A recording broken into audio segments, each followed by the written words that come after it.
Samajwadi party के प्रवक्ता मनोज जी, ये इंडिया प्लेटफॉर्म से आपको क्या मिला? आपके हिस्से में क्या आया?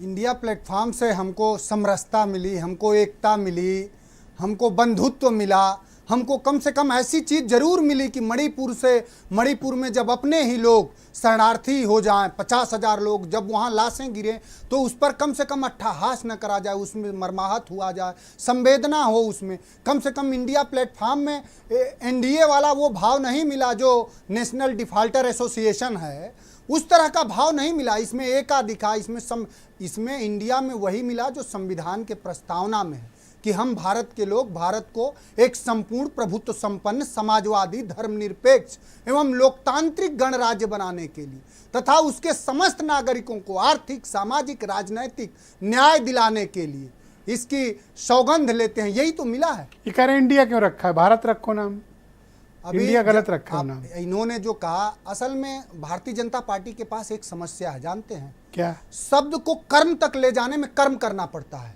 और शब्द को कर्म तक ले जाने में साहब चुनौती होती है। लेकिन शब्द तो यहाँ है 2 करोड़ हर साल रोजगार देने का, और कर्म क्या है? जब 9 साल बीत गया तो सदन में कहना है कि मैंने देश को 7 लाख रोजगार दे पाए हैं। यहाँ भाषण क्या है कि 15 लाख रुपए आ जाएंगे, अच्छे दिन आएंगे। और कर्म क्या है कि हम आप 300 रुपया किलो टमाटर खाएंगे, किसानों की आमदनी दोगुनी हो जाएगी। और क्या करा? किसानों पर थार दौड़ाया। इस देश में 700 किसानों की शहादत हो गई। भारतीय जनता पार्टी के पास शब्द नहीं है। महिलाओं के साथ क्या हो रहा है, नौजवानों के साथ क्या हो रहा है। आपकी पार्टी उत्तर प्रदेश में प्रयोग लगातार कर रही है, 17 से लगातार आपके प्रयोग जारी हैं, लेकिन आपका हर प्रयोग फेल हो रहा है। एक प्रयोग आज आपने और किया है, इंडिया। अब देखिए, अब आपने सवाल बड़ा गंभीर करा है। हमारे प्रयोग कभी फेल नहीं हुए।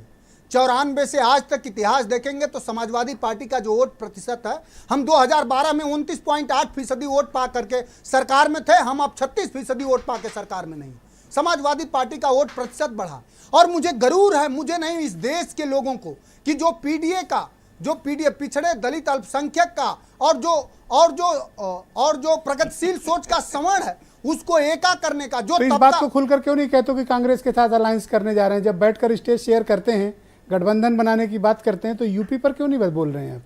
कब नहीं बोल रहे हैं? गठबंधन पे लड़ेंगे? कब नहीं बोल रहे हैं? तो कह दीजिए। हम कह रहे हैं, उनसे पूछ लीजिए ना कि पशुपत पारस का सीट पर लड़ेंगे और चिराग पासवान का सीट पर लड़ेंगे।